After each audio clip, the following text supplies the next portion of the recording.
চোর এবং শিক্ষক কখনোই আসতে পারে না এক জায়গায়। কাকে উদ্দেশ্য করে কথা বলেন সুকান্ত? দোরগোড়ায় লোকসভা নির্বাচন ইতিমধ্যেই ঘোষণা হয়ে গিয়েছে নির্বাচন কমিশনের তরফে দিনক্ষণ। চলতি বছর মোট 7 দফায় লোকসভা নির্বাচন অনুষ্ঠিত হতে চলেছে রাজ্যে। এসবের মাঝে দিল্লি সফরে উড়ে গিয়েছিলেন বিজেপির প্রার্থী তথা বিজেপির রাজ্য সভাপতি সুকান্ত মজুমদার। মঙ্গলবার দিল্লি থেকে ফিরে এসেই দার্জিলিং এ ছুটে যান সুকান্ত মজুমদার। সেখান থেকেই সংবাদ মাধ্যমের মুখোমুখি হয়ে কড়া ভাষায় সমালোচনা করেন তৃণমূলের সেকেন্ড ইন কমান্ড তথা সর্বভারতীয় সাধারণ সম্পাদক অভিষেক বন্দ্যোপাধ্যায়কে। বলেন, চোর এবং শিক্ষক কখনোই এক জায়গায় আসতে পারে না। প্রাচীন কাল থেকেই পাশাপাশি বসে তর্ক বিতর্ক করার ইতিহাস রয়েছে।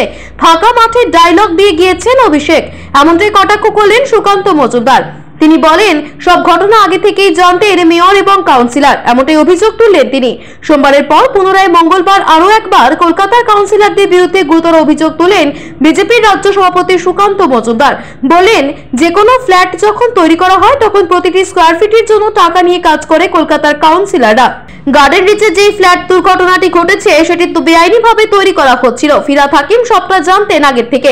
সরকারি জমি দখল করে অবৈধভাবে এইসব কাজ চলছে।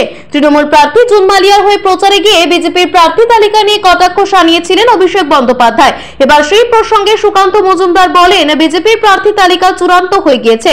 আসলে নরেন্দ্র মোদী সরকার নিয়ম মেনে সব কাজ করে আসছে, আর সে কারণে আমাদের যে কোনো সিদ্ধান্তে আসতে অনেক বেশি সময় লাগে। বাড়িতে বসে আমরা পরিবার নিয়ে আলোচনা করি না।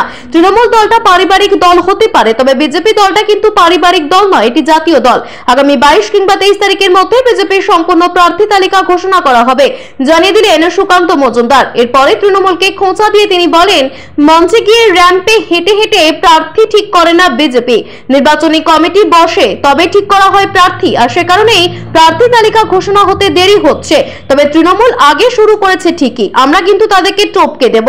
দার্জিলিং এ কোনোভাবেই জিততে পারবে না তৃণমূল। জলপাইগুড়ি সংসদের বিরুদ্ধে ক্ষোভ দেখিয়েছে তৃণমূল। শিলিগুড়ি তৃণমূল নেতাদের চ্যালেঞ্জ করে সুকান্ত মজুমদার বলেন, জয়ন্ত রাম যতদিন থেকে এসেছেন এলাকায় ততদিন যদি অভিষেক বন্দ্যোপাধ্যায় ডায়মন্ড হারবার এলাকায় গিয়ে থাকেন তাহলে জলপাইগুড়িতে প্রার্থী দেবে না বিজেপি।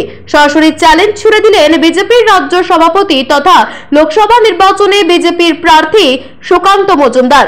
এদিন দার্জিলিং এ দাঁড়িয়ে থেকেই অভিষেক বন্দ্যোপাধ্যায় এবং সমগ্র তৃণমূল কংগ্রেসের বিরুদ্ধে একের পর এক ক্ষোভ উগরে দেন সুকান্ত মজুমদার। ছুড়ে দেন এক গুচ্ছ চ্যালেঞ্জ।